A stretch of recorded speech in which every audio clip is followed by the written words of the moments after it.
और खास अंक को लेकर हाजिर हूं मैं कृतिका और अगले 1 घंटे में हम जानेंगे देश दुनिया राजनीति खेल व्यापार जगत और साथ ही एंटरटेनमेंट जगत की तमाम खबरों को। और साथ ही अगले 1 घंटे में हम बात करेंगे 24 की चुनौती यानी कि लोकसभा चुनावों की भी, कि आखिर आज जो तमाम राजनीतिक पार्टियां हैं वो कहां पर प्रचार करती हुई नजर आएंगी, साथ ही कौन कौन से आज बड़े दिग्गज नेता अपना नामांकन करते हुए नजर आएंगे, इस पर भी हम नजर डालेंगे। इसके साथ ही अगले 1 घंटे आप हमारे साथ बने रहिए और अगले 1 घंटे में मेरे साथ स्टूडियो में मौजूद रहेंगी मेरी सहयोगी भावना। धन्यवाद कृतिका, सुप्रभात। अगले 1 घंटे में होंगी देश दुनिया की तमाम बड़ी खबरें और 24 की चुनौती से जुड़ी खबरें तो हम आपको दिखाएंगे ही, जिसमें हम आपको बताएंगे कि कैसे तीसरे चरण के चुनाव के लिए जो चुनाव प्रचार है वो अब चरम पर है और इस लोकतांत्रिक यात्रा में लोकतंत्र के महापर्व में सभी अपना योगदान दे रहे हैं। और जैसे कि कृतिका ने बताया, आज कई बड़े नेता भी जो हैं वो नामांकन भरने वाले हैं, जिसमें बीजेपी के वरिष्ठ नेता और रक्षा मंत्री राजनाथ सिंह शामिल होंगे लखनऊ सीट से। उसके साथ ही साथ बात होगी अरविंद केजरीवाल और हेमंत सोरेन की याचिका पर भी आज सुप्रीम कोर्ट सुनवाई करने वाला है। संवाददाताओं से भी लेंगे हम तमाम अपडेट। आइए शुरू करते हैं नया सवेरा। सबसे पहले नजर डालते हैं सुबह की सुर्खियों पर।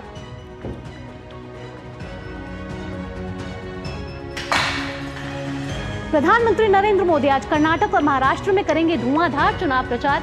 अमित शाह बिहार और असम में संभालेंगे बीजेपी की कमान।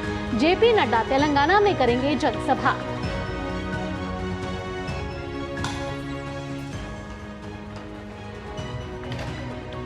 कर्नाटक में आज कांग्रेस अध्यक्ष मल्लिकार्जुन खड़गे तो गुजरात और छत्तीसगढ़ में राहुल गांधी भरेंगे हुंकार। महाराष्ट्र के वारजे क्षेत्र में एक साथ गरजेंगे शरद पवार और उद्धव ठाकरे। बिहार में नीतीश कुमार और तेजस्वी ने भी तेज की प्रचार की धार। यूपी में अखिलेश और मायावती भी चुनावी मैदान में डटेंगे।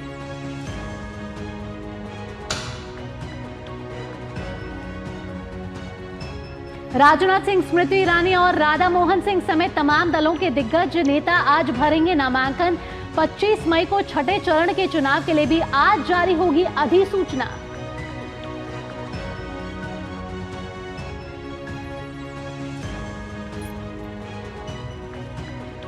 सोशल मीडिया प्लेटफॉर्म पर गृह मंत्री अमित शाह की फर्जी वीडियो के मामले में दिल्ली पुलिस ने दर्ज की एफआईआर।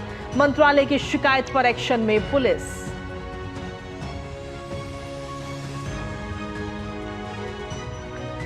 अरविंद केजरीवाल और हेमंत सोरेन दोनों की जमानत पर आज सुप्रीम कोर्ट में सुनवाई। दोनों ने ईडी की गिरफ्तारी को दी है चुनौती।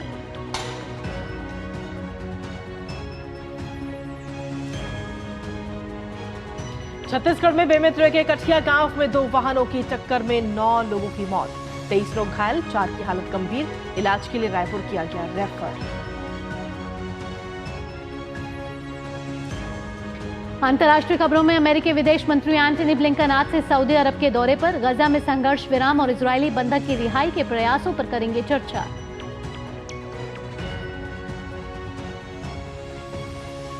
और खेल की खबरों में थॉमस कप के ग्रुप दौर में आज भारत का सामना इंग्लैंड से। ग्रुप सी में दूसरी जीत हासिल कर क्वार्टर फाइनल की राह आसान करना चाहेगी टीम इंडिया।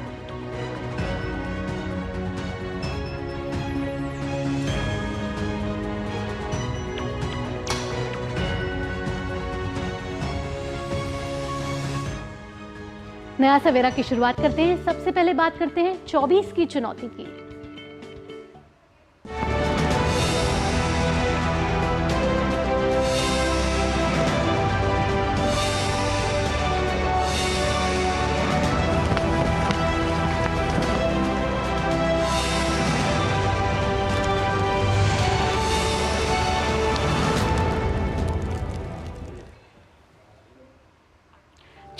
पार के नारे के साथ चुनावी रण में उतरी बीजेपी तीसरी बार सत्ता पर काबिज होने की पुरजोर कोशिश कर रही है।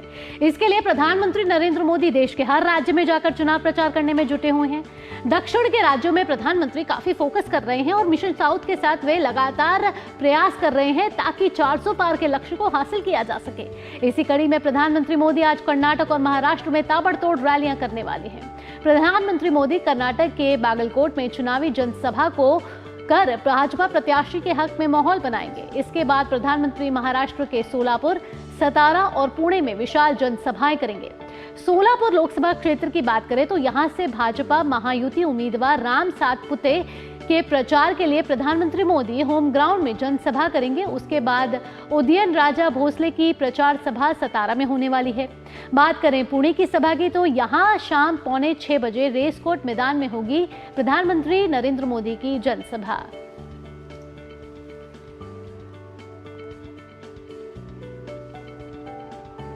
तो एक तरफ जहां प्रधानमंत्री नरेंद्र मोदी आज कर्नाटक में चुनावी रैली करेंगे, तो वहीं दूसरी ओर कांग्रेस अध्यक्ष मल्लिकार्जुन खड़गे भी कर्नाटक में अपने प्रचार अभियान को धार दे रहे हैं। कांग्रेस पार्टी ने यहां अपनी पूरी ताकत झोंक दी है। खड़गे आज कलबुर्गी संसदीय क्षेत्र के सेडम, कमलापुर और गुरमतकाल में एक के बाद एक 3 रैलियां करेंगे। खड़गे के निशाने पर लगातार बीजेपी और जेडीएस का गठबंधन है।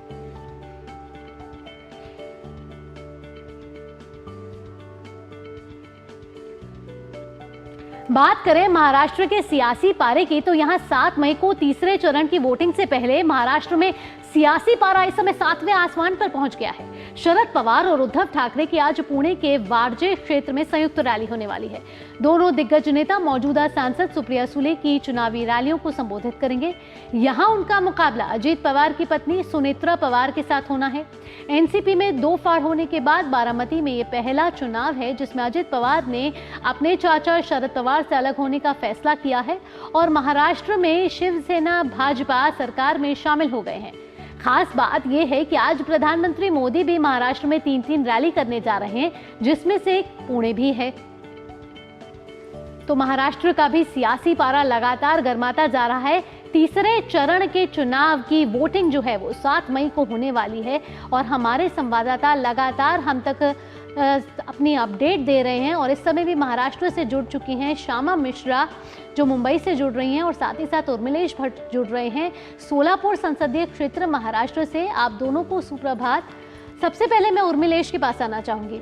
उर्मिलेश, आपसे पूछना चाहेंगे कि सोलापुर संसदीय क्षेत्र में आज प्रधानमंत्री नरेंद्र मोदी पहुंचने वाले हैं और सोलापुर संसदीय क्षेत्र कर्नाटक सीमा से जुड़ती है। साथ ही साथ देखा जाए तो सोलापुर एक औद्योगिक क्षेत्र भी है और लगातार सोलापुर वासी ये मांग करते आए हैं कि कर्नाटक में सोलापुर को शामिल कर देना चाहिए। आज जब प्रधानमंत्री नरेंद्र मोदी वहां पहुंचेंगे तो किस तरीके का सियासी माहौल रहने वाला है?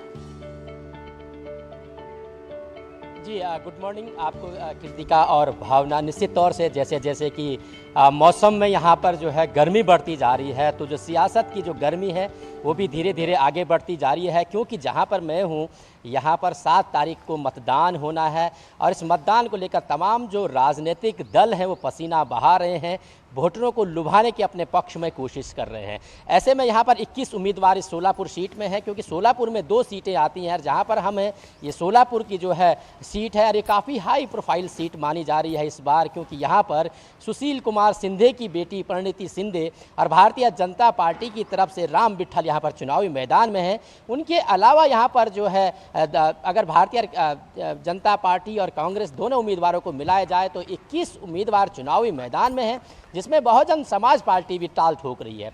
लगभग 20 लाख से अधिक यहाँ पर मतदाता हैं कृतिका और भावना, और वो जो है यहाँ पर इन प्रत्याशियों का भविष्य तय करेंगे। निश्चित तौर से आज प्रधानमंत्री नरेंद्र मोदी की यहाँ पर जनसभा होने वाली है, जिसमें कई सारे जो स्थानीय मुद्दे हैं उनमें जो राजनीतिक दल यहाँ पर मुद्दों को उठा रहे हैं, उन मुद्दों के साथ ही यहाँ पर तमाम जो स्टार प्रचारक हैं उन स्टार प्रचारकों का जो है प्रचार जोर शोर से चल रहा है, जिसमें कि आज प्रधानमंत्री सोलापुर पहुँच रहे हैं और यहाँ पर प्रधानमंत्री भारतीय जनता पार्टी के जो उम्मीदवार हैं उनके पक्ष में वोट मांगेंगे। यहाँ पर अगर मुद्दों की बात की जाए भावना कृतिका, तो कई सारे यहाँ पर स्थानीय मुद्दे हैं और राष्ट्रीय मुद्दों की बात की जाए तो सुरक्षा और विकास यहाँ पर सबसे बड़ा मुद्दा है।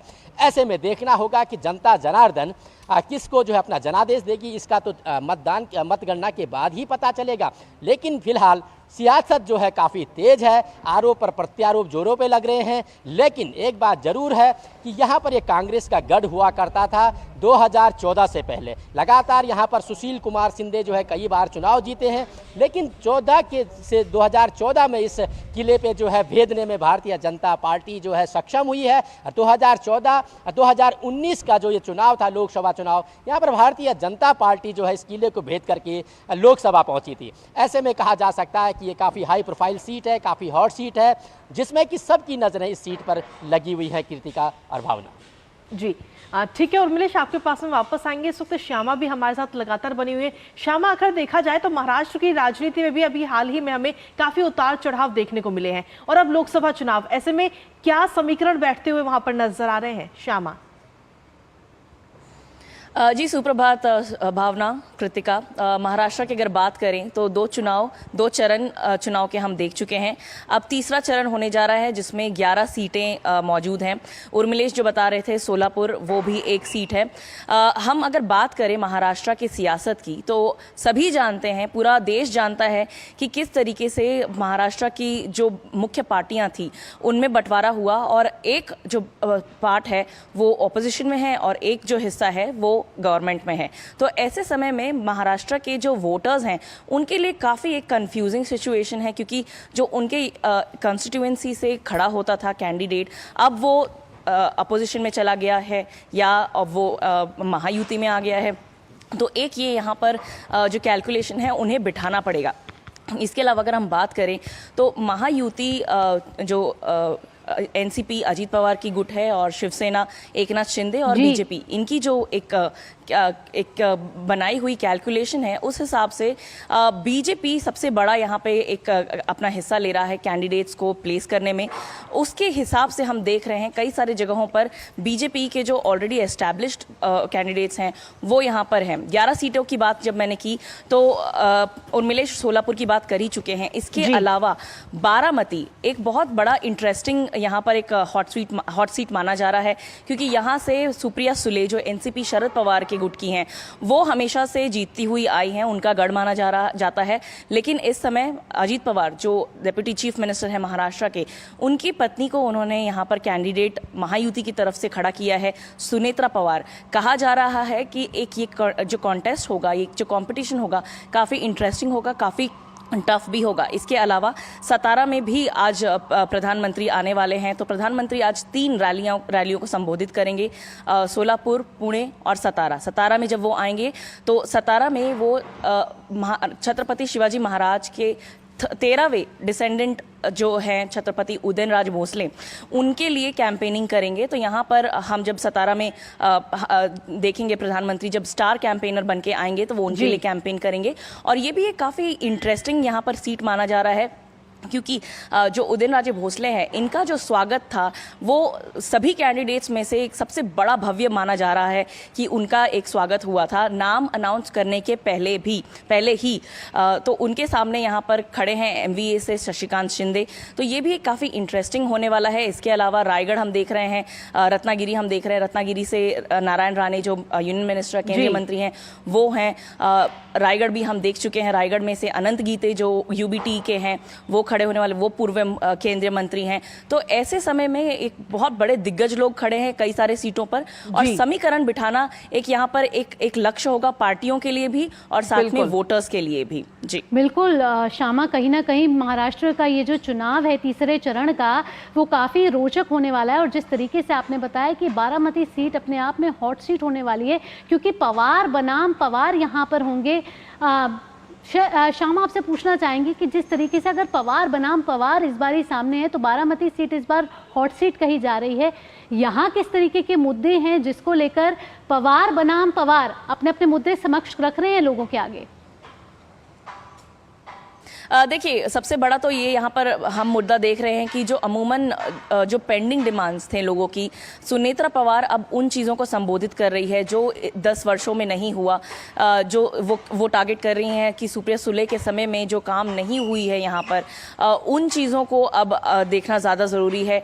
एक इंटरेस्टिंग बात यहाँ पर ये भी है कि कुछ समय पहले ही एक जो महायुति के ही वो थे, लेकिन वो इंडिपेंडेंट खड़ा होना चाह रहे थे कि वो ये मुद्दा लेके आए थे कि इस क्षेत्र में हमेशा से पवार ही रहे हैं और पवार ने इस एरिया को या इस जो कॉन्स्टिट्यूएंसी है उसे ध्यान से उसे देखा नहीं है, उसकी विकास कामों में ज़्यादा ध्यान लगाया नहीं है। तो ऐसे समय में उन्हें एक नया प्रत्याशी चाहिए, लेकिन हम जिस तरीके से बात करते हैं समीकरण यहाँ वहाँ बैठाए गए और वो कैंडिडेट ने अपना नाम पीछे ले लिया, तो ऐसे समय में सुनेत्रा पवार ज़रूर अटैक कर रही हैं। और साथ ही जो सुप्रिया सुले हैं, वो जो काम है अपने किए हुए हैं उन्होंने, उन कामों को लेके, विकास के काम कह लीजिए या जो उन्होंने लोकसभा में जो प्रश्न उठाए हैं उन सभी को लेके उन्होंने वो लोगों के सामने लेके जा रहे हैं। और साथ ही एक सिंपैथी जो लहर हम कह रहे हैं, सुप्रिया सुले उस चीज़ को भी टारगेट कर रही हैं, क्योंकि वो सीधे सीधे कह रही हैं कि ये एक भले ही पवार वर्सेस पवार है, लेकिन ये पारिवारिक बात है और हमेशा से सुप्रिया सुले यहाँ से जीतती हुई आ रही हैं। और ऐसे समय में अगर सुनेत्रा पवार, उनकी भाभी जो हैं, उनके सामने खड़ी होती हैं तो ये काफ़ी रोचक भी हो जाता है और साथ ही परिवार के लिए एक आहत पहुँचने वाली बात भी होती है। तो सुप्रिया सुले भी अपने मुद्दे लेके लोगों के सामने जा रही हैं। चलिए, फिलहाल बहुत बहुत शुक्रिया श्यामा आपका, और उर्मिलेश आपका भी तमाम जानकारी और अपडेट्स हम सभी से साझा करने के लिए। तो कहीं ना कहीं महाराष्ट्र का ये जो चुनाव है बेहद ही रोचक होता जा रहा है, क्योंकि महाराष्ट्र की राजनीति में हमने कई उतार चढ़ाव देखे हैं पिछले कुछ समय से। और आज जब बीजेपी और विपक्षी दल अपने अपने ताबड़तोड़ रैलियां करेंगी, लोगों को क्या आकर्षित करता है ये तो तीसरे चरण के मतदान में सामने आएगा। फिलहाल नया सवेरा में हो चला है वक्त एक छोटे से ब्रेक का। ब्रेक के बाद भी खबरों का सिलसिला यूं ही जारी रहेगा।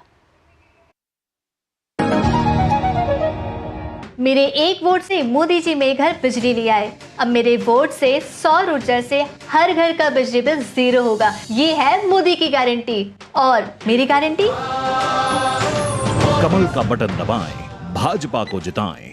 अच्छी चीजों में समय लगता है, खूबसूरती निखारने में वक्त लगता है। ब्यूटीफुल डिजाइन्स टेक टाइम, लेकिन केवाईसी अपडेट मिनटों में। केवाईसी अपडेट अब आप घर बैठे बैठे भी कर सकते हैं। Registered email, registered mobile number, online banking से, आधार, ओटीपी बेस्ड ई-केवाईसी से, या फिर वीडियो केवाईसी से। यहाँ तक कि अकाउंट भी घर बैठे बैठे खोला जा सकता है। आरबीआई कहता है, इन्हीं से सुनिए, जानकार बनिए, सतर्क रहिए।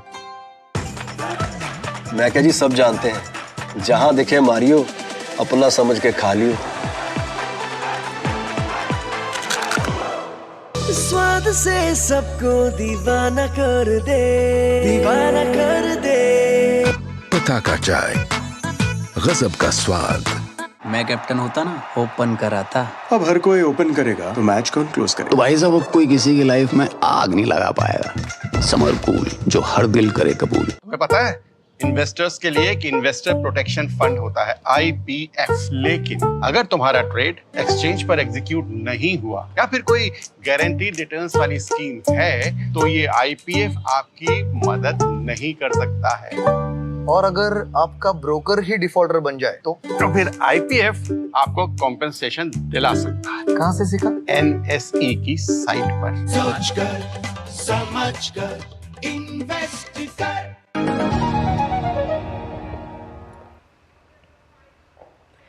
और ब्रेक के बाद एक बार फिर से स्वागत है आप सभी का। खबरों में बढ़ेंगे आगे और नया सवेरा में अब रुक कर लेते हैं अगली खबर का, जहां आपको बता दें कि पूरे भारत में इस वक्त व्याप्त चुनावी माहौल है। और इस माहौल के बीच में केंद्रीय गृह मंत्री अमित शाह आज असम के गुवाहाटी में एक भव्य रोड शो करने वाले हैं। इस कार्यक्रम में बड़ी संख्या में समर्थकों के आने की भी उम्मीद है और इसका उद्देश्य लोकसभा चुनाव 2024 के तीसरे चरण से ठीक पहले मतदाताओं तक पहुंचना है। इस रोड शो में अमित शाह के साथ साथ असम के मुख्यमंत्री हेमंत बिस्वा शर्मा भी मौजूद रहेंगे। वहीं भाजपा ने प्रतिष्ठित गुवाहाटी लोकसभा सीट से गुवाहाटी की पूर्व डिप्टी मेयर बिजुली कलिता मैथी को टिकट दिया है, जहां तीसरे चरण में मतदान होगा। कांग्रेस ने भी इसी सीट से मीरा बोठाकुर गोस्वामी को चुनावी मैदान में उतारा है। कांग्रेस, AIUDF सहित विपक्षी दलों के अन्य वरिष्ठ नेता भी आज तीसरे चरण के चुनाव के लिए प्रचार करते हुए नजर आएंगे। और आपको यह भी बता दें कि असम में तीसरे चरण के तहत गुवाहाटी सीट के साथ साथ बारपेटा, कोकराझार और धुबरी सीटों पर मतदान होगा। साथ ही तीसरे चरण के लिए 7 मई को मतदान होगा, जिसके बाद में नतीजे 4 जून को आएंगे। बात अब बिहार की राजनीति की। बिहार के मुख्यमंत्री और जेडीयू अध्यक्ष नीतीश कुमार आज से अपने चुनाव प्रचार अभियान की शुरुआत करने वाले हैं। नीतीश कुमार आज एनडीए समर्थित उम्मीदवारों के समर्थन में 3 रैलियों को संबोधित करेंगे। मुख्यमंत्री आज खगड़िया से लोक जनशक्ति पार्टी रामविलास के उम्मीदवार राजेश वर्मा, मधेपुरा से जेडीयू उम्मीदवार दिनेश चंद्र यादव और अररिया लोकसभा सीट से भाजपा प्रत्याशी प्रदीप कुमार सिंह के समर्थन में रैलियां करेंगे। इस सभी लोकसभा सीटों पर तीसरे चरण में 7 मई को मतदान होना है।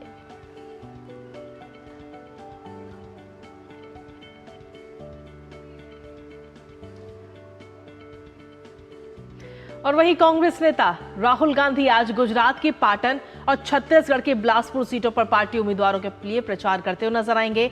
आपको यह भी बता दें कि यहां पर पार्टी को 2019 के रुझान को उलटने की भी उम्मीद है।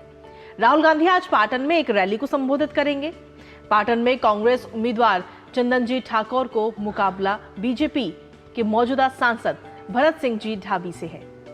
साथ ही राहुल गांधी बिलासपुर में चुनावी रैली भी करेंगे। बिलासपुर में कांग्रेस ने मौजूदा विधायक देवेंद्र यादव को चुनावी मैदान में उतारा है, जिनका मुकाबला बीजेपी के तोखन साहू से है और ये सीट भाजपा का गढ़ रही है। वहीं पिछले साल के राज्य चुनावों में कांग्रेस का प्रदर्शन अच्छा नहीं रहा था, फिर भी सबसे पुरानी पार्टी को इस बार अपने सामाजिक कल्याण एजेंडे के आधार पर महत्वपूर्ण लाभ होने की उम्मीद जरूर है।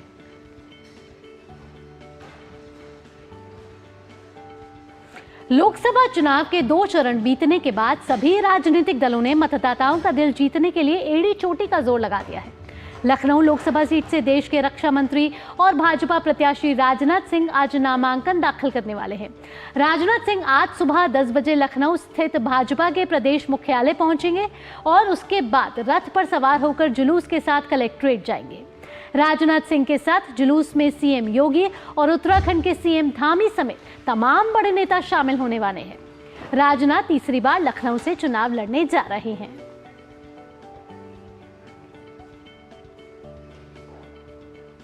और लखनऊ के बाद अब बात कर लेते हैं उत्तर प्रदेश के ही अमेठी लोकसभा सीट की, जहां पर भारतीय जनता पार्टी की ओर से लगातार तीसरी बार उम्मीदवार बनाई गई सांसद स्मृति ईरानी आज अपना नामांकन पत्र दाखिल करते हुए हमें नजर आएंगी। इस दौरान मध्य प्रदेश के मुख्यमंत्री मोहन यादव समेत कई बड़े नेता उनके साथ मौजूद रहेंगे। साथ ही केंद्रीय मंत्री स्मृति ईरानी मुख्यमंत्री मोहन यादव के साथ आज भाजपा कार्यालय से लेकर के कलेक्ट्रेट मोड़ तक रोड शो भी करेंगी। वहीं नामांकन से एक दिन पहले स्मृति ईरानी ने बीते रविवार को अयोध्या में रामलला की पूजा अर्चना की और राष्ट्र की प्रगति की कामना भी की। 2019 के लोकसभा चुनाव में स्मृति ईरानी ने इसी सीट पर कांग्रेस के पूर्व अध्यक्ष राहुल गांधी को करीब 55,000 वोटों के बड़े अंतर से हराया था। और दूसरी तरफ कांग्रेस की बात करें तो उसने अभी तक अमेठी लोकसभा सीट से अपना उम्मीदवार भी घोषित नहीं किया है। आपको बता दें कि अमेठी में 5वें चरण के तहत 20 मई को मतदान होना है। और उत्तर भारत से अब आपको लिए चलते हैं पूर्वी भारत की तरफ, जहां मणिपुर के बाहरी मणिपुर निर्वाचन क्षेत्र के 6 मतदान केंद्रों पर 30 अप्रैल को दोबारा मतदान होंगे। निर्वाचन आयोग की ओर से ये निर्देश जारी किए गए हैं। इन मतदान केंद्रों पर लोकसभा चुनाव के दूसरे चरण में 26 अप्रैल को मतदान हुआ था। इन 6 मतदान केंद्रों में से 5 अखरूल और 1 सेनापति जिले में है। दरअसल मतदान के दौरान इन केंद्रों में हुई तोड़फोड़ के बाद चुनाव आयोग ने पुनर्मतदान करने का फैसला किया है। मतदान सुबह 7 बजे से शाम 4 बजे तक चलेगा।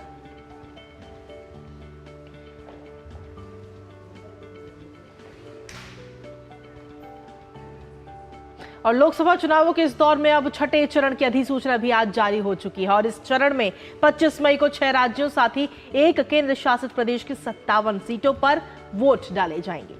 छठे चरण में दिल्ली की सभी 7 सीटें, हरियाणा की सभी 10 सीटें, उत्तर प्रदेश की 14 सीट, बिहार और पश्चिम बंगाल की 8-8 सीटें, ओडिशा की 6 सीट और झारखंड की 4 सीटों पर मतदान होना है। उम्मीदवारों के लिए नामांकन जमा करने की अंतिम तिथि 6 मई है। वहीं उसके बाद में वोटों की गिनती 4 जून को होगी। तो लोकसभा चुनाव के छठे चरण के लिए निर्वाचन आयोग ने अधिसूचना जारी कर दी है और इसके बाद सिलसिला रहेगा नामांकन का, स्क्रूटिनी का और अन्य तमाम प्रोसेस चलेंगे। ऋषि कुमार हमारे साथ तमाम अपडेट के साथ हाजिर हैं। ऋषि, सुप्रभात।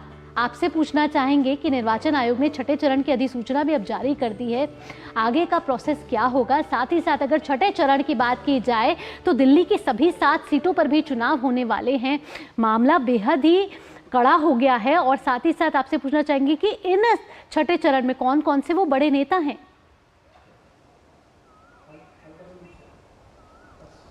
देखिए, जहाँ तक छठे चरण की बात करें तो अधिसूचना जारी के बाद होने के बाद तमाम जो राजनीतिक दल हैं वो अपने अपने दिग्गजों की जो स्थिति है वो स्पष्ट करते हैं और उसके बाद ही पता चल पाएगा कि कौन कौन चुनावी मैदान में है, क्योंकि अभी से अधिसूचना जारी हुई है। अधिसूचना जारी होने के बाद जो नामांकन करने की जो प्रक्रिया है वो आज से शुरू हो जाएगी। और हम देख रहे हैं कि चुनाव आयोग लगातार सुबह सुबह ही अधिसूचना जारी कर देता है ताकि जो उम्मीदवार हैं जो चुनाव लड़ना चाहते हैं उनको पर्याप्त समय मिल सके। और सुबह 10 बजे से लेकर शाम 4 बजे तक का ये प्रत्येक दिन ये समय रखा जाता है जिसमें कि वो अपना नामांकन दाखिल कर सकते हैं। जहाँ तक छठवें चरण की बात करें तो निश्चित तौर से 2 राज्यों का जो चुनाव है, जैसे कि अगर हम बात करें हरियाणा में छठे ही चरण में एक ही चरण में सभी सीटों पर चुनाव संपन्न हो जाएंगे, तो वहीं दिल्ली पर भी यही हालात रहेंगे, 7 सीटों पर वहाँ चुनाव हो जाएंगे। लेकिन ऐसे में जब चुनाव 7 चरण में है और 7वें चरण में आते आते जब चुनाव 1 जून को पहुंचेगा, उस स्थिति तक जो चुनाव आयोग ने जो तमाम तैयारियां की हैं उनकी समीक्षा करते हुए वो आगे बढ़ रहा है, क्योंकि अब तक 2 चरणों का चुनाव संपन्न हो चुका है और किसी भी तरीके के कोई बड़ी घटना शांतिपूर्वक चुनाव संपन्न हुआ है। तो जो चुनाव की तैयारियां हैं वो भी मुकम्मल हैं और इसमें आयोग ने इस बात को सुनिश्चित किया है कि जो मतदाता हैं उनको सी विजिल ऐप जैसी सुविधाओं के ज़रिए वो अपनी जो भी शिकायतें हैं वो चुनाव आयोग तक सीधे पहुंचा सकते हैं। और सी विजिल ऐप के जरिए आयोग ने जो डिलीवरी सिस्टम है वो इतना सशक्त बनाया हुआ है कि करीब करीब 99% जो प्रॉब्लम सॉर्ट करने की जो दर है, जो समस्याओं का समाधान करने की स्थिति है वो स्थापित की जा चुकी है। तो कुल मिलाकर इसमें जो 25 तारीख को इस छठवें चरण में मतदान होगा और इस पूरे चरण को अगर हम देखें तो धीरे धीरे चुनाव दक्षिण से समाप्त होते होते उत्तर की ओर आ ही रहा है। और दिल्ली राजधानी में जब छठवें चरण में चुनाव पहुंचेगा तो निश्चित तौर से जैसे आपने कहा कि जो गहमा गहमी है वो बहुत ज़्यादा दिखाई देगी, क्योंकि दिल्ली की सियासत कुछ अलग ही कहानी कह रही है। इस बार जो तमाम परिस्थितियां हैं और जो गठबंधन करने की कोशिश की गई है और इसके साथ साथ बीजेपी वहाँ पर मुकाबले में है, तो जब राजधानी में चुनाव होगा तो सब कौतूहल और उत्सुकता तो पूरे देश की रहती ही है। लेकिन इतना ज़रूर है कि ये जो छठवां चरण है इसमें कई राज्य ऐसे हैं जिसमें कि एक ही चरण में संपन्न, जैसे दिल्ली और हरियाणा है, वो वहाँ पर संपन्न हो जाएंगे। जी चलिए, बहुत बहुत शुक्रिया ऋषि, फिलहाल तमाम जानकारी और अपडेट्स हमारे दर्शकों के साथ साझा करने के लिए। और इसी के साथ नया सवेरा के इस खास अंक में वक्त एक छोटे से ब्रेक का हो गया। आप बने रहिए हमारे साथ और देखते रहिए DD news. Delivery boy has picked your order. अरे भाई, पता है भूख लगी है। 30 मिनट का मैसेज नोटिफिकेशन आया था ना। मैसेज के सारे थोड़ी बैठ सकते हैं। कल आपने कुछ शेयर्स बेचे थे ना? हाँ, तो चेक किया? मैसेज आया तो था। सिर्फ मैसेज काफी नहीं है। आप शेयर मार्केट में कोई भी ट्रांजैक्शन करते हैं ना, तो स्टॉक एक्सचेंज से आए SMS या ईमेल को अपने डीमैट अकाउंट और बैंक स्टेटमेंट के साथ भी टैली कीजिए। बेटा, भूख में ना दिमाग बंद हो जाता है। सोचकर समझकर इन्वेस्ट कर। मेरे एक वोट से मेरे जैसी करोड़ों गृहिणियां बनी लखपति दीदी। अब मेरे ही वोट से 3 करोड़ और महिलाएं बनेंगी लखपति दीदी। ये है मोदी की गारंटी और मेरी गारंटी। कमल का बटन दबाएं, भाजपा को जिताएं। शुक्ला बता रहा था आपके बाबूजी ने जायदाद का कुछ हिस्सा नौकर के नाम कर दिया। अब नौकर हर काम अपना घर समझ के करेगा। समर कूल, जो हर दिल करे कबूल। बहाना नंबर 11, नींद पूरी करने का डे। बहाना नंबर 28, ट्रिप पर जाने का day. 39, binge watch all seasons. 65, घर की सफाई का डे। एक वोट ना डालने से क्या होगा? और सबसे बड़ा बहाना, isn't it a holiday today? Holiday? 101 बहाने हैं वोट ना डालने के, पर इस चुनाव के पर्व में एक ही रीजन काफी है वोट डालने का। वो है हमारी रिस्पॉन्सिबिलिटी, देश और हमारे फ्यूचर के लिए।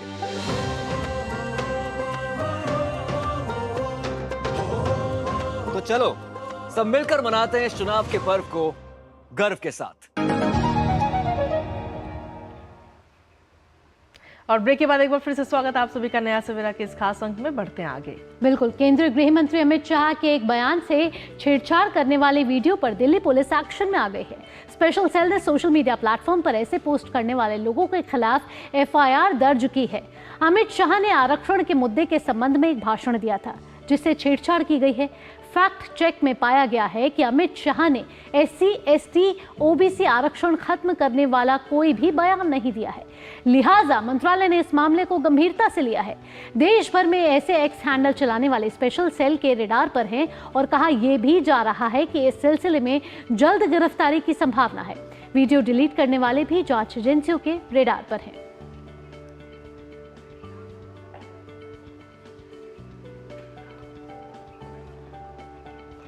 तो भाजपा के वरिष्ठ नेता और गृह मंत्री अमित शाह के एक ऐसे बयान जो कि गलत बयान है और साथ ही साथ वो वीडियो जो है वो उसको अब डिलीट कर दिया गया है। वो वीडियो अब रेडार में है और मंत्रालय ने उस पर एक्शन भी लिया है। हमारे संवाददाता भी तमाम जानकारी के साथ हमारे साथ जुड़ चुके हैं, मुकेश कुमार।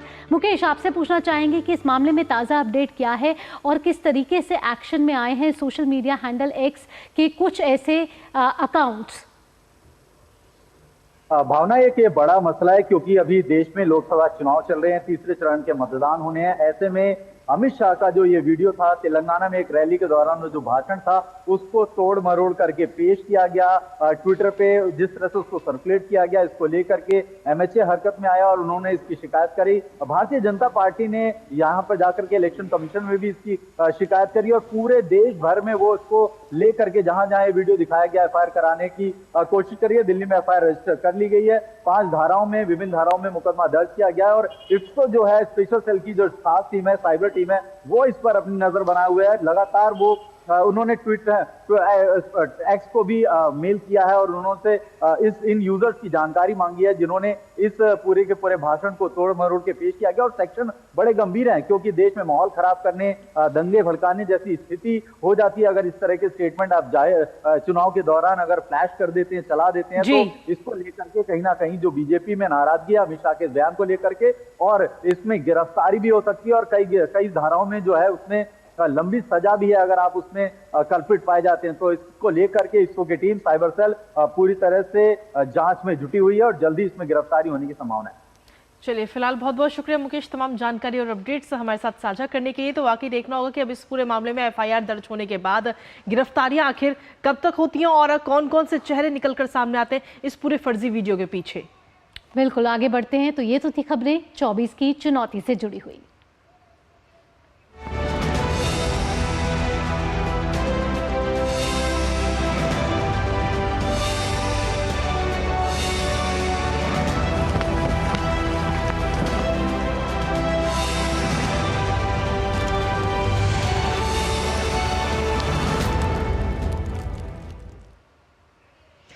और चलिए 24 की चुनौती के बाद अन्य खबरों का रुख करेंगे, लेकिन उससे पहले बुलेटिन में वक्त एक छोटे से ब्रेक का हो गया है। आप बने रहिए हमारे साथ में।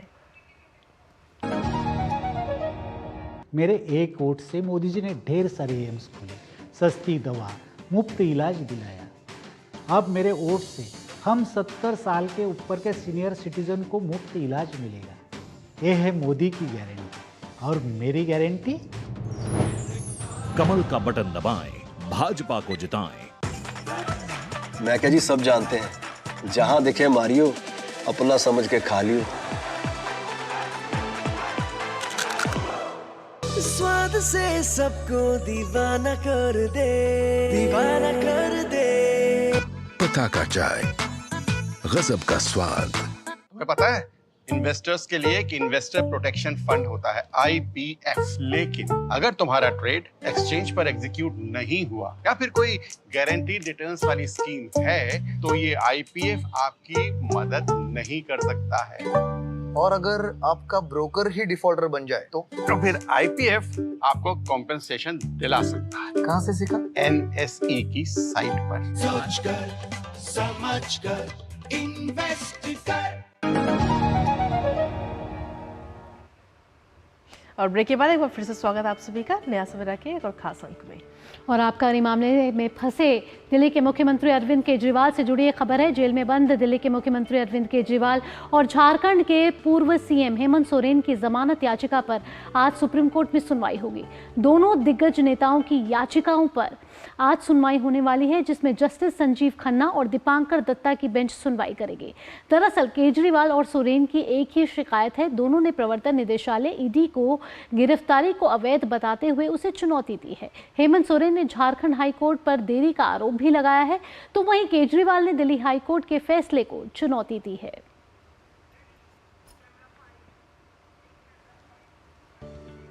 और इसी पर ताज़ा अपडेट ले लेते हैं। हमारे साथ में हमारे संवाददाता विकास सारथी इस वक्त जुड़ गए ताज़ा अपडेट के साथ में। विकास, जिस तरीके से देखा जाए तो ईडी ने जो गिरफ्तार किया है अरविंद केजरीवाल को और हेमंत सोरेन को, उसको लेकर ये चुनौती दी गई है और सुप्रीम कोर्ट में आज अहम सुनवाई होनी है। आपके पास में क्या कुछ ताज़ा अपडेट है?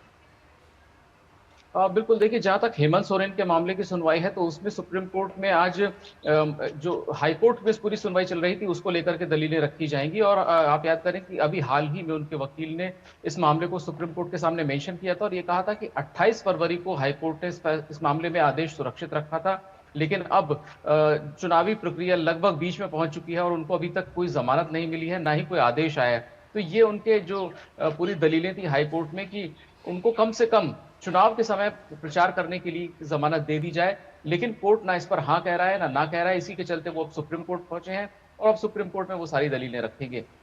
जहां तक अरविंद केजरीवाल की बात है तो हम देख रहे हैं कि उन्होंने लोअर कोर्ट से लेकर के सुप्रीम कोर्ट तक कई बार अलग अलग याचिकाएं दाखिल की थी। इस बार जब उन्होंने अपनी याचिका सुप्रीम कोर्ट में दाखिल की है तो उस पर ईडी ने इस याचिका का विरोध किया था। ईडी ने कहा है कि अरविंद केजरीवाल ने जितने भी समन भेजे गए थे ईडी के, उनको अनदेखा किया। उनकी गिरफ्तारी में कोई भी कानूनी गड़बड़ी नहीं है, पूरी तरह से वैधानिक है उनकी गिरफ्तारी। इसके अलावा अरविंद केजरीवाल पर गंभीर आरोप भी लगाए और ये कहा कि अरविंद केजरीवाल समेत लगभग 36 आरोपियों ने इस मामले में अपने 170 फोन डिस्ट्रॉय किए हैं, जो सीधे दिखाता है कि वो जांच को प्रभावित करना चाहते हैं, वो सबूतों को नष्ट करना चाहते हैं। इसीलिए इन लोगों को बाहर आने नहीं देना चाहिए। जमानत का विरोध किया ईडी ने। भाई अरविंद केजरीवाल ने कहा है कि उनके खिलाफ कोई भी आरोप ईडी साबित नहीं कर पाई है। 1 रुपया तक आम आदमी पार्टी से सिर्फ ये बयानों में कहा जा रहा है, लेकिन उसको स्थापित करने या उसकी रिकवरी करने में ईडी कामयाब नहीं रही है। इसीलिए जो पूरा आरोप है, पूरा केस है, उसको वो पॉलिटिकली मोटिवेटेड बताते हैं। और उन्होंने ये भी कहा है कि चुनाव चल रहे हैं, इस कारण से उनको गिरफ्तार किया गया है ताकि आम आदमी पार्टी को रोका जा सके। इस तरह की राजनीतिक दलीलें भी उन्होंने अपने जो हलफनामा है उसमें रखी थी। सुप्रीम कोर्ट आज इन सब बातों पर सुनवाई करेगी। ठीक है विकास सारथी, इन तमाम जानकारियों के लिए आपका बहुत बहुत धन्यवाद। तो आज देखना होगा जब अरविंद केजरीवाल और हेमंत सोरेन की सुप्रीम सुनवाई होगी तो किस तरीके का निर्णय आज सुप्रीम कोर्ट सुनाता है। आइए अब आगे बढ़ते हैं। वक्त हो चला है हमारे खास सेगमेंट अखबारों की सुर्खियों का।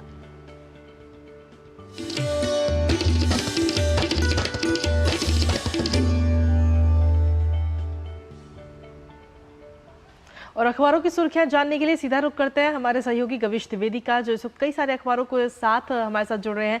गविश, सुप्रभात आपको। आज के अखबारों में क्या कुछ खास है? जी सुप्रभातम कृतिका और भावना। बात करें अखबारों में विशेष की तो जैसा कि सब जानते ही हैं कि माहौल चुनाव का चल रहा है, तो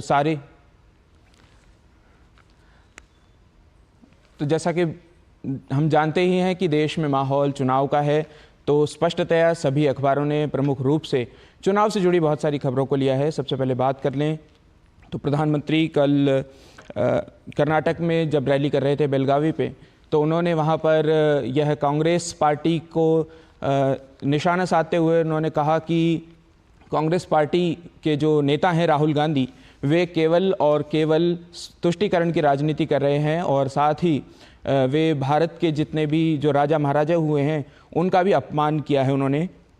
प्रधानमंत्री ने विशेष रूप से छत्रपति शिवाजी महाराज का और कित्तूर की रानी चेन्नम्मा का नाम लेते हुए यह बात कही। साथ ही राहुल गांधी ने कटक के सालेपुर में एक रैली करते हुए कहा कि भाजपा केवल अरबपतियों के लिए ही काम करती है और साथ ही उन्होंने वहाँ कहा कि भाजपा ने आदिवासियों को जो वनवासी कहकर जो वनवासी शब्द का प्रयोग किया है वह वास्तव में आदिवासियों का अपमान है, उनके लिए आदिवासी शब्द का ही प्रयोग करना चाहिए। साथ ही ममता ने भी वहाँ पर, जो पश्चिम बंगाल की मुख्यमंत्री ममता बनर्जी हैं, उन्होंने एक रैली में कहा कि जो हम चुनाव में अपने दम पर ही भाजपा को या अन्य पार्टियों को हराएंगे। बात करें अगली खबर की ओर, तो यह भी चुनाव से जुड़ी हुई खबर है, राजनीति से जुड़ी हुई खबर है। यह खबर है अरविंद सिंह लवली की, जो कांग्रेस के अध्यक्ष हैं और इन्होंने दिल्ली प्रदेश के कांग्रेस अध्यक्ष पद से अपना इस्तीफा मल्लिकार्जुन खड़गे को शनिवार को सौंपा था, जो मल्लिकार्जुन खड़गे द्वारा स्वीकृत कर लिया गया है। ये अरविंद सिंह लवली शीला दीक्षित सरकार में मंत्री रहे थे और पिछले ही वर्ष अगस्त में उन्हें यह दिल्ली कांग्रेस प्रमुख की जो कमान है वो दी गई थी। इस्तीफे के उन्होंने जो मुख्य कारण बताया वो बताया कि कांग्रेस का आम आदमी पार्टी के साथ गठबंधन। उन्होंने अपने इस्तीफे में लिखा कि मैं बहुत लाचार हूँ, क्योंकि मैं पार्टी का जो ये दायित्व था इसलिए स्वीकार किया था ताकि अपने कार्यकर्ताओं का सहयोग कर सकूं, लेकिन आम आदमी पार्टी के साथ जो गठबंधन कांग्रेस ने कर लिया उसके चलते वह यह काम करने में जो सक्षम नहीं है। इसके चलते उन्होंने अपना इस्तीफा कांग्रेस अध्यक्ष मल्लिकार्जुन खड़गे को सौंपा है, जो कि स्वीकार कर लिया गया है। बात करें अगले समाचार की, तो अगले समाचार है देवगौड़ा के पौत्र सांसद रेवन्ना से संबद्ध उनके खिलाफ एक एसआईटी की जांच का गठन किया गया है। एसआईटी जांच होगी। उनका एक आपत्तिजनक वीडियो जो है वो सामने आया है। वर्तमान में बता दें कि जो रेवन्ना हैं वह हासन लोकसभा सीट पर राष्ट्रीय जनतांत्रिक गठबंधन के उम्मीदवार हैं, जहां 26 अप्रैल को मतदान हुआ था। और मुख्यमंत्री कार्यालय की ओर से जो जानकारी मिली है उसके अनुसार पता चला है कि प्रज्वल रेवन्ना जो हैं वो देश छोड़ चुके हैं। इस समाचार को भी प्रमुखता से सभी समाचार पत्रों में जो स्थान दिया गया है। तो यही कुछ समाचार प्रमुख रूप से थे। आइए अब जानते हैं और चलते हैं भावना और कृतिका की ओर और बढ़ते हैं नया सवेरा में। जी गवीश, बहुत बहुत धन्यवाद। राजधानी दिल्ली से प्रकाशित विभिन्न क्षेत्रों से जुड़ी खबरों को हम तक पहुंचाने के लिए और हमारे दर्शकों तक पहुंचाने के लिए आपका बहुत बहुत धन्यवाद। आइए अब आगे बढ़ते हैं नया सवेरा में और देख लेते हैं दुनिया भर की कुछ खास खबरें फटाफट अंदाज में।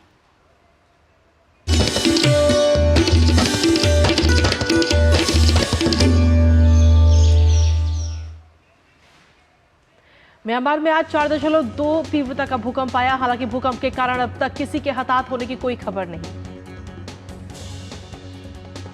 अमेरिका के विदेश मंत्री एंटनी ब्लिंकन आज सऊदी अरब के 2 दिवसीय दौरे पर गजा में युद्ध विराम के प्रयासों, इजरायली बंधकों की रिहाई और गजा को मानवीय सहायता पहुंचाने पर भी वार्ता करेंगे। अमेरिकी सेंट्रल कमांड और रॉयल जॉर्डनियन वायुसेना ने एयर ड्रॉप के जरिए गजा में चल रहे संघर्ष से प्रभावित नागरिकों को राहत प्रदान करने का किया काम। अमेरिका के ओक्लाहोमा में सबसे भयानक तूफान शनिवार को मध्य ओक्लाहोमा से होकर रविवार की सुबह तक चला और उत्तर पश्चिमी टेक्सास, पश्चिमी मिसौरी और कंसास में फैल गया। और चलिए अब खबरें देख लेते हैं खेल जगत से फटाफट अंदाज में।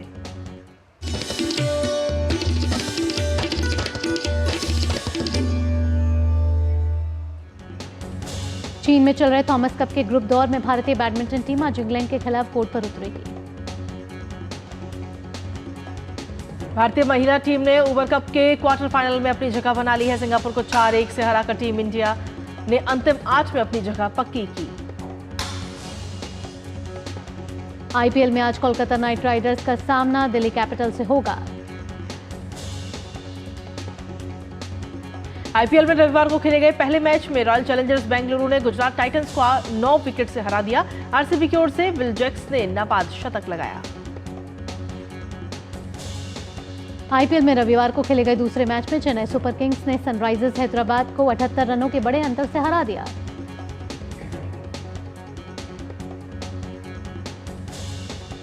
और अब खबरें सिने जगत यानी ग्लैमर वर्ल्ड से फटाफट अंदाज में।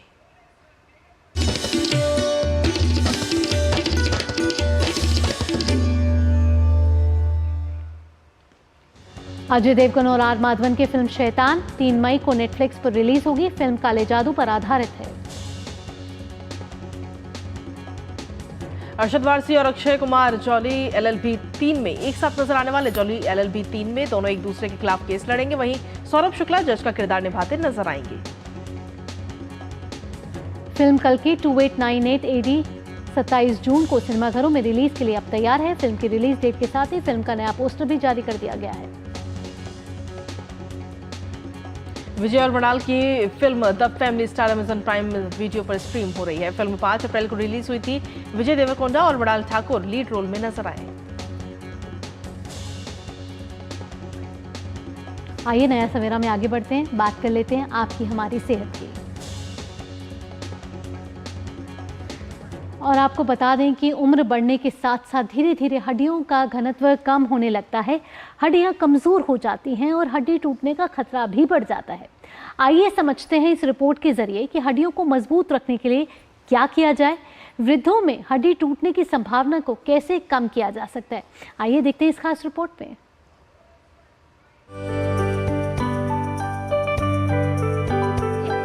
हड्डी टूटने की समस्या वृद्ध लोगों में काफी देखी जाती है। 60 वर्ष से अधिक आयु के लोगों में हर 10 व्यक्तियों में से एक को फ्रैक्चर्स की संभावना होती है। जैसे जैसे आयु बढ़ती है, हड्डियों का घनत्व कम होने लगता है और हड्डियां कमजोर होने लगती हैं। ओल्ड एज में फ्रैक्चर्स काफ़ी कॉमन है। वो यंग एज वाले फ्रैक्चर से थोड़ा डिफरेंट होते हैं। उस यंग एज में जैसे आप कोई हाई ट्रॉमा आपको होता है तब वो फ्रैक्चर्स होते हैं। किसी हाइट पे, एक पर्टिकुलर हाइट बहुत ज़्यादा हो, उससे गिरने पे फ्रैक्चर्स होते हैं। बहुत तेज़ी से आप चल रहे हो, टकरा गए, उससे फ्रैक्चर्स होते हैं। पर ओल्ड एज में क्या होता है कि हड्डियां कमज़ोर होने की वजह से जैसे ही आप थोड़ा बहुत चलते हैं और फिसल गए तो फ्रैक्चर हो जाते हैं। किसी कम हाइट से, जिसमें नॉर्मली नहीं होना चाहिए, उस हाइट से गिरने से भी फ्रैक्चर्स होते हैं, जिसे तो ट्रिवल फॉल कहते हैं हम। उससे गिरने से ही फ्रैक्चर हो जाते हैं। तो लेडीज़ में अक्सर ज़्यादा होते हैं क्योंकि उनका पीरियड्स बंद होने के कारण उनको हड्डियां कमज़ोर होने लगती हैं, जिसके कारण वो ऑस्टियोपोरोटिक फ्रैक्चर्स उनमें कॉमन होते हैं। हड्डियों में होने वाले दर्द से बचाव, हड्डियों को टूटने से बचाने, हड्डियों की समस्याओं से बचाव के लिए और ऑस्टियोपोरोसिस जैसी बीमारियों के खतरे को कम करने के लिए शुरुआत से ही हड्डियों का ध्यान रखना चाहिए। बोन हेल्थ के लिए कैल्शियम के साथ विटामिन डी का विशेष महत्व है। ये जानना भी आवश्यक है कि वृद्ध लोगों में गिरने और फ्रैक्चर के खतरे को कैसे कम किया जा सकता है। अधिकतर हिप फ्रैक्चर्स होते हैं जो ओल्ड एज में होते हैं, जैसे नेक ऑफ फीमर फ्रैक्चर होना, इंटरट्रोकेंट्रिक फ्रैक्चर होना, ये ओल्ड एज के फ्रैक्चर्स हैं। स्पाइन फ्रैक्चर्स भी काफ़ी कॉमन है। अगर घर में ही चल रहा था और गिर गया और पेन इतना अनबियरेबल है कि वो वजन डालते ही दर्द हो रहा है, या चलने में भी बहुत दिक्कत हो रही है, या लचक के चल रहा है, तो उसे एक बार हमें हमेशा अपना एक्सरे ज़रूर कराना चाहिए।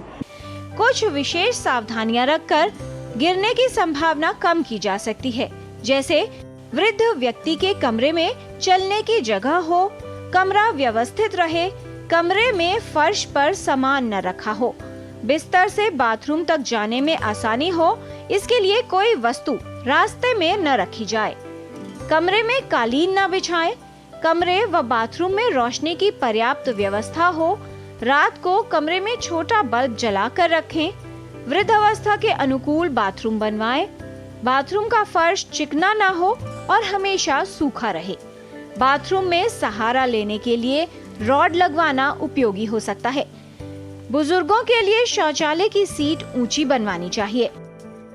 20-25 साल या 30 साल तक वो पीक बोन मास हमारा होता है बॉडी में, क्योंकि एक लिमिट के बाद बोन्स में नई बोन नहीं बनती है, जो पुरानी बनी हुई है उसी से वो आगे चलती है।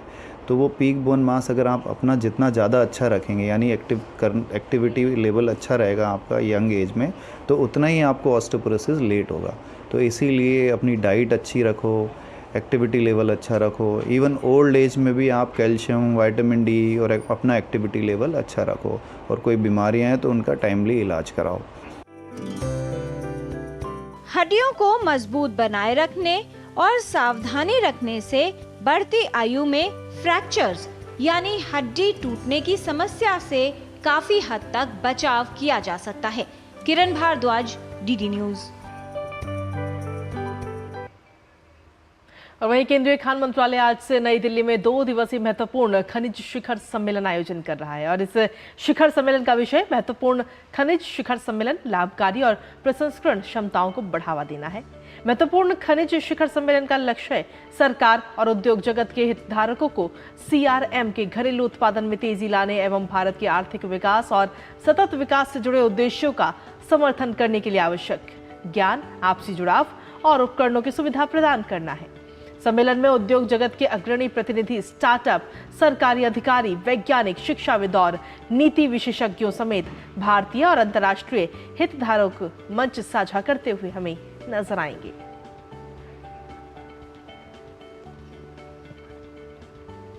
आइए आगे बढ़ते हैं, बात कर लेते हैं मौसम की।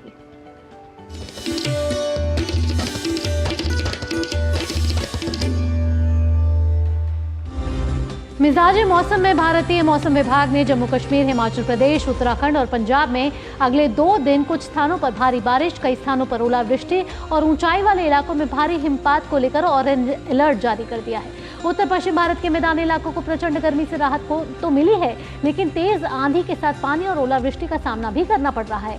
IMD के मुताबिक अगले 5 दिनों तक ओडिशा, गंगेय पश्चिम बंगाल, तटीय आंध्र प्रदेश, रायलसीमा और तेलंगाना के कुछ स्थानों पर अधिकतम तापमान 42 से 45 डिग्री सेल्सियस के बीच रहने का अनुमान है। और आइए अब जानते हैं विभिन्न राज्यों और शहरों का न्यूनतम और अधिकतम तापमान।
और आज के इस खास अंक में नया सवेरा में इतना ही, और जाते जाते आपको छोड़ जाते कुछ खास तस्वीरों के साथ में। जी हाँ, ये तस्वीरें बयां कर रही हैं तमिलनाडु की, जहां गंगईकोंडा चोलपुरम मंदिर के आपको दर्शन करा रहे हैं हम। यूनेस्को की विश्व धरोहर में ये मंदिर भारत के समृद्ध इतिहास और अद्भुत द्रविड़ स्थापत्य शैली को दर्शाता है।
नया सवेरा के प्रायोजक थे